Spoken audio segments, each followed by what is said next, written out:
I am Rachel, 32 years old. I am an ordinary housewife with a husband who is 3 years older than me and a son in daycare.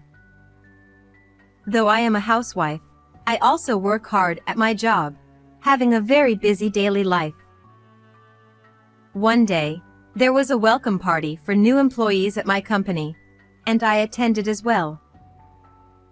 On the way back from the party, I was suddenly stopped by a police officer. I had been obeying the speed limit and traffic lights, so I was puzzled as to why I was being stopped. However, I ended up being subjected to an outrageous false accusation by an extremely rude and unreasonable police officer. Normally, I don't usually attend company drinking parties. There are various reasons for this, but the fact that I still have a small child and the fact that I can't even handle a drop of alcohol are major factors. Consuming alcohol triggers such a strong physical reaction in me that it causes me considerable discomfort. However, this time it was the welcome party for new employees, and due to my position as a section chief, I felt obligated to attend. Furthermore, although it was originally planned for one of my subordinates to organize the event, since I'm always sober throughout these events due to my inability to drink alcohol, I volunteered to take on the role of organizer. I want my subordinates to enjoy drinking occasionally at such gatherings. Also, among my peers, there's a woman named Nicola who has an incredibly low alcohol tolerance but loves drinking and has the troublesome kinds of being a laughing and crying drunk. It has become somewhat of my responsibility as a colleague and friend to ensure she gets home safely. So once again, I refrained from drinking any alcohol this time. After paying the bill, I took my friend away from the group of people outside the store who were gathering for an after party and got the car keys, then sat in the driver's seat of my friend's car. She always anticipates this situation, so she has daily insurance coverage just in case. Even if I were to cause an accident, everything would be okay, as she's fully prepared. Driving carefully in my friend's car, especially since it's a luxury vehicle, I headed towards my friend's house.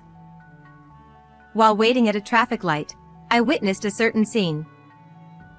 Several police officers were surrounding a man lying on the ground in front of a pub, trying to communicate with him. Every company seems to be having welcome parties at this time of year, huh? Really, hats off to them. As I muttered those words, I glanced at my friend who was slumping in the passenger seat, only to notice a young police officer staring at us. Ma'am, please pull over. The moment I catched his eye, he called out to us.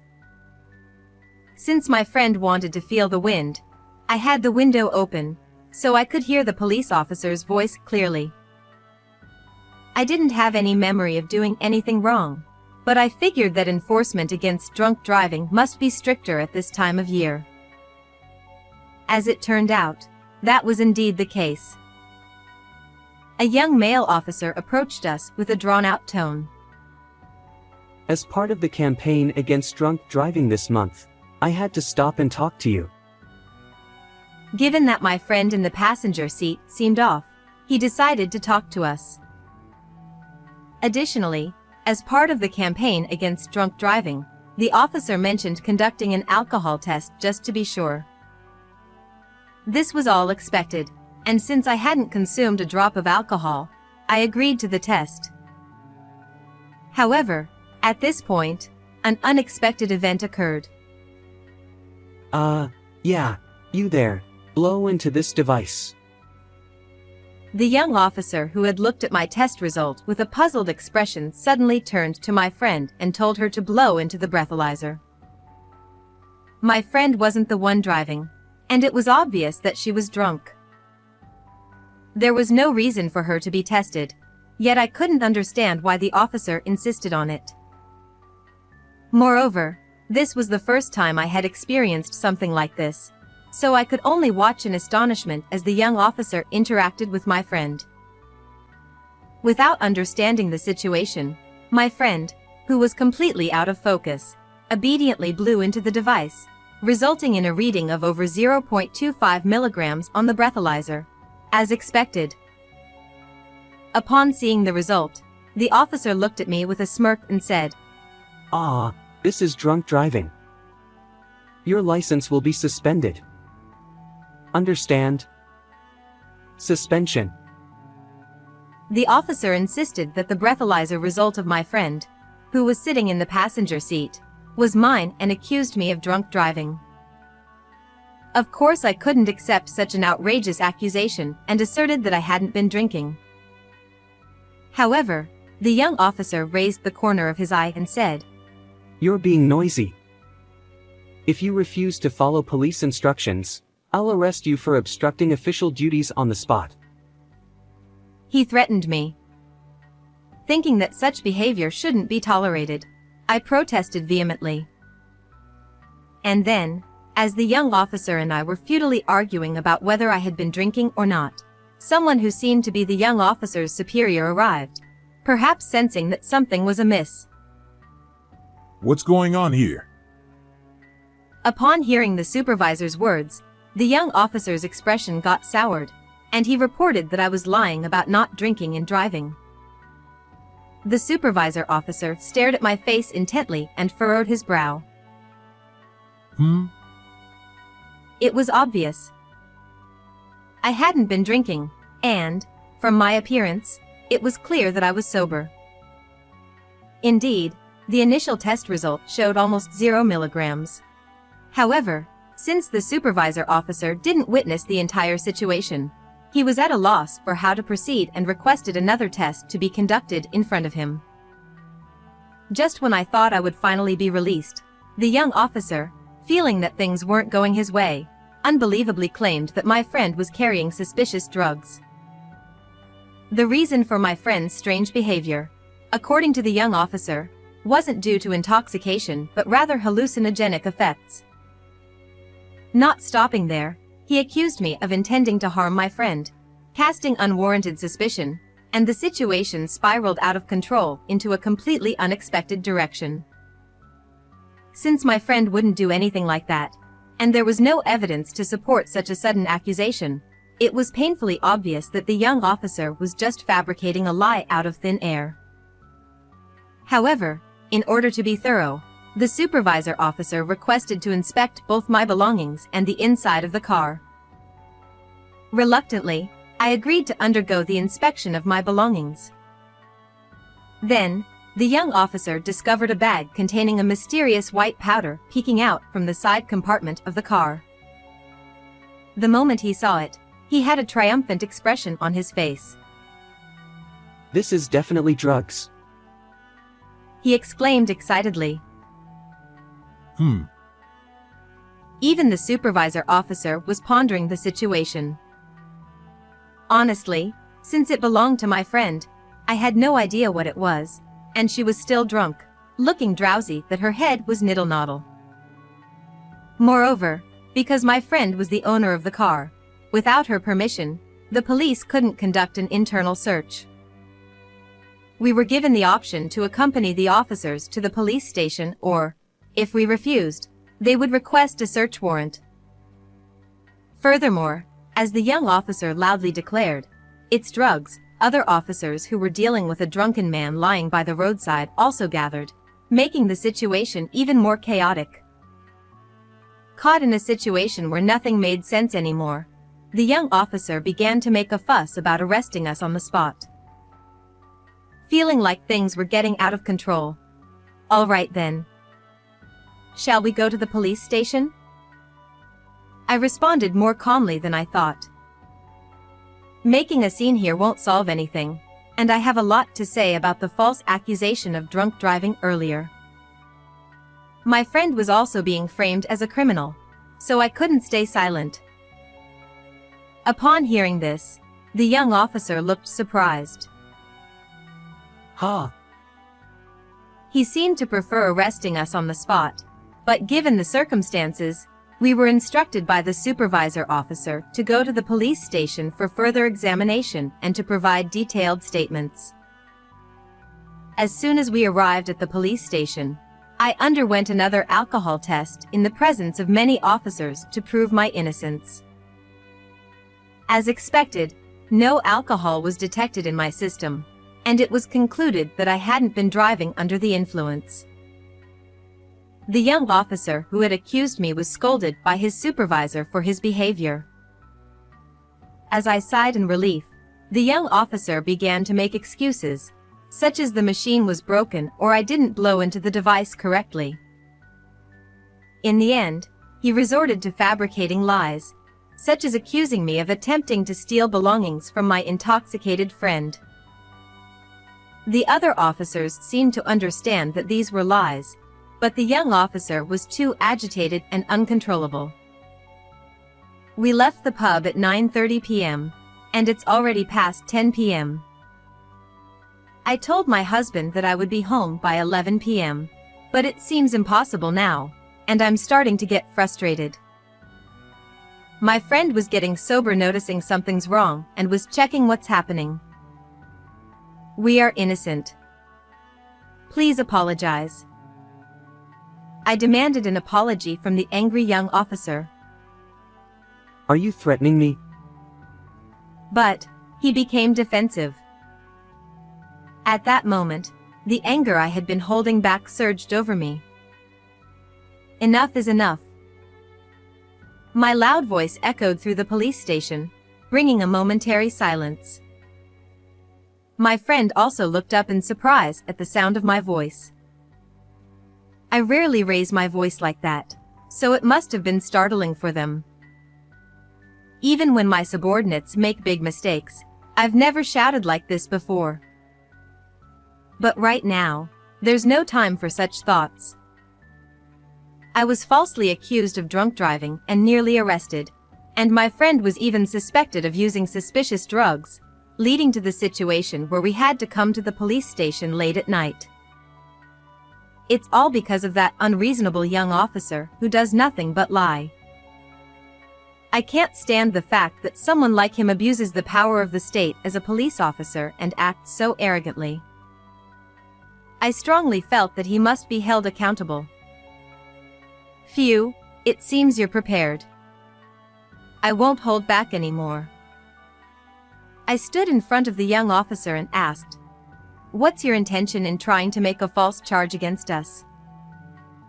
He probably thought that since we're just two women and one of us was drunk, he could easily get away with making things up, right?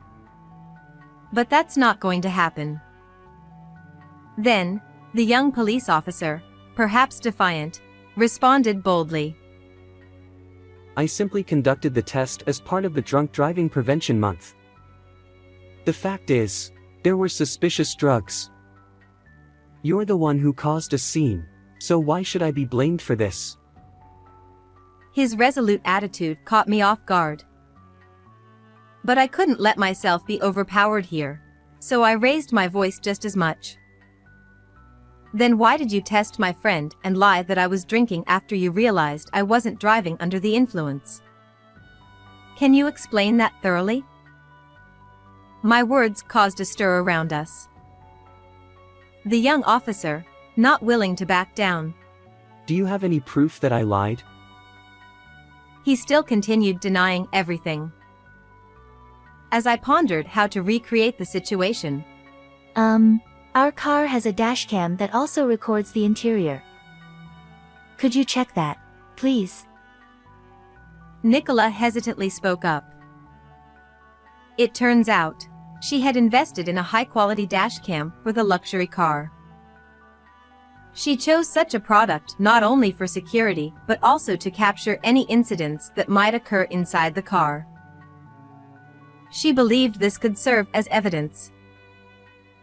My friend mentioned that she doesn't remember the incident because she was too intoxicated at the time, but she believed me and trusted that I wouldn't lie. She also said she would explain about the car interior inspection and the drugs in question. Although she was intoxicated until a while ago, this situation seemed to have sobered her up to some extent. The situation suddenly shifted, with the officers bustling around for inspections and whatnot. Then, the young officer exclaimed, Such heinous criminals should be arrested on the spot. surely, even if he found himself in a disadvantageous situation, he must have felt he couldn't back down anymore. In response, I protested once again. Please tell me the reason for the arrest. What are the charges? Upon hearing that, the young officer stumbled over his words and fell silent. There wasn't a single reason they could arrest us. In such a situation, the only option left might be an on-the-spot arrest, but we weren't causing any trouble, and we were complying with the voluntary inspection. The other officers, who were beginning to realize that the young officer was lying, were trying to calm him down. We need to confirm the facts first. However, they were sending looks of either disbelief or coldness. The young officer started trembling and eventually burst into tears at that. Afterward, we underwent questioning and inspections at the police station for a while, and before we knew it, about an hour had passed. Thanks to my friend's cooperation, things proceeded smoothly. Regarding the white powder, it's just allergy medicine for hay fever. See, it's pollen season, right? I've always had severe allergic rhinitis, so I always carry it in my car or bag. My friend explained it that way. The name of the medicine's ingredients was printed small at the bottom of the bag, and just to be sure, we had it tested, but as expected, it came back negative. Since there was nothing suspicious found during the car search, and I was the one driving, we were able to completely prove our innocence. Regarding this, I received an apology from his supervisor. I sincerely apologize for the significant inconvenience caused on this occasion. It's late today, so I'll visit with the director tomorrow to offer our apologies once again. However, the young officer still refuses to admit his wrongdoing and insists. This must be some kind of mistake. There must be some oversight. I couldn't stand it any longer. If you insist on that, then let's go to court. Insulting me, threatening me, negligence of duty, and fabricating information. Let's leave it to the law to decide which side is right, as befits a nation governed by the rule of law. With that, even the young officer couldn't say anything more. Just when I thought we were finally free, it was almost midnight, and as I exchanged glances with my friend, I let out a deep sigh. While my friend hadn't completely sobered up yet, I was helping them back to the car when that young officer came running after us and called out. I turned around, thinking he had more complaints, but to my surprise, his face had turned pale. I heard from those who interviewed you. Is your husband a lawyer? I was wondering what he was going to say, and then he came out with something like that. Yes, that's right. I'll tell my husband everything about this incident, and we will definitely sue you. He then grabbed my clothes and pleaded with me. I won't do it anymore. Actually, there's a personal quota I need to meet, so I had no choice but to do such things. The young officer then confessed the real reason for his actions. It's infuriating to think that we were detained for nearly 2 hours for such a ridiculous reason. I couldn't care less about your quota. What's more concerning is the fact that the police are causing trouble for innocent civilians and even fabricating charges. What's going on here? I raised my voice and pushed away the young officer's hand. I thought I might be accused of obstructing official duties, but given the circumstances, the young officer, on the verge of tears, remained silent and looked down. Ignoring the young officer, we turned on our heels and drove away. Afterward, senior officials from the police station came to apologize to us, But I made it clear that my intention to pursue legal action against that young officer hadn't changed. I don't really want to say it, but the police tend to be lenient with disciplinary actions against their own. So I didn't want them to settle for just a slap on the wrist. So, I decided to file a civil lawsuit with the help of a lawyer acquaintance of my husband. While it's possible to file an administrative lawsuit, there's a higher chance of it being dismissed, so we were advised that a civil lawsuit would have better prospects for success. After all, the problem lies with that young police officer individually. I was able to sue that young police officer for insult and intimidation against me, and successfully claim compensation. Although disciplinary action was taken in this case, the young police officer resigned voluntarily. As for me, I hadn't mentioned this matter to anyone outside my family. Rachel stood up to the police and it was amazing. But my friend, Nicola, made a big deal out of it and the story became the talk of the office. It seems that until now, I was perceived as an unapproachable, career-driven female manager, but thanks to this incident, I've noticed an increase in people approaching me, and now I have a good relationship with many of my subordinates. Furthermore, I've succeeded in securing major deals and have been promoted. Thanks to that, I was able to take a long vacation, so I'm planning a long-awaited trip to Italy with my family. I've had enough of such false accusations, but I intend to continue living true to myself from now on. Well then, everyone, take care.